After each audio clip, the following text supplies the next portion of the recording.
A team of biologists specializing in functional fish community ecology from the Marine Biodiversity Exploitation and Conservation Research Laboratory, also known as MARBEC, and the Centre Universitaire de Formation et de Recherche, the CUFR, from Mayotte, are studying how fishes' assemblages react to human impacts in Mayotte. The work of these biologists is to study how organisms evolve in their ecosystems by understanding associated processes.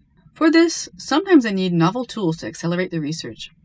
This is why MARBEC and the CUFR reached out to the Explore team from the Robotic and Microelectronic Laboratory of Montpellier, LIRMM. Explore, who specializes in submarine robotics, possesses the knowledge and expertise needed to develop the hardware and software as such novel tools.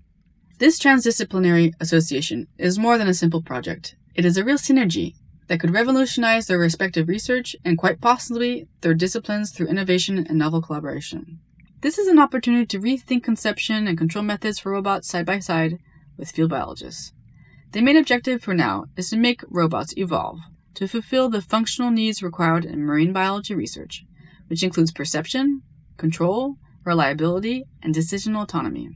For this first campaign, Ulysses, the Explore prototype robot for underwater exploration, needed to perform transect trajectories. In other words, its task was to automatically follow 50 meters of straight line at constant depth or altitude.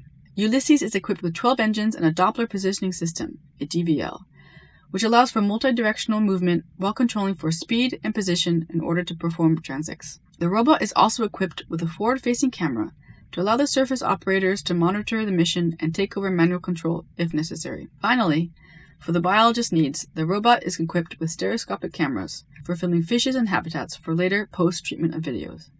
Such analyses will consist of identifying, counting, and measuring fishes while monitoring habitat structure. These measurements will allow to monitor spatial and temporal variations of coral ecosystems at a scale and frequency impossible to do with current methods.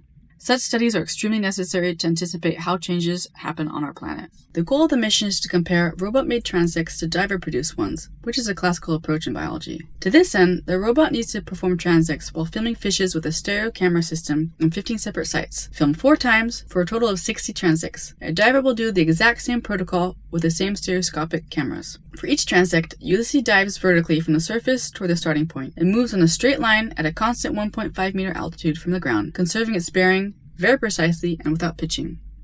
The 12 vectorial engines allow Ulysses to navigate with constant adjustment depending on current and obstacles. At the end of the transect, the robot ascends to the surface and comes back to the boat.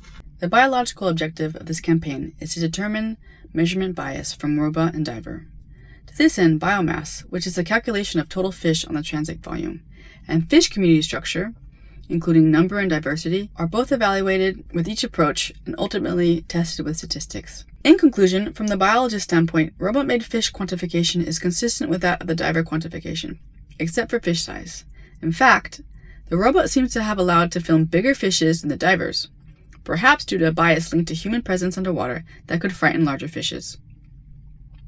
From the robotic standpoint, this mission allowed to test the hardware and commands limits of Explorer's technical answer. Overall, they managed to execute transects when environmental conditions were known and managed. On the short term, some functionalities remain to be improved, such as absolute localization and current management. The next step is to improve perceptions capability and robot decision to allow it to execute transects in total autonomy without cables while ensuring its safety relative to environmental conditions.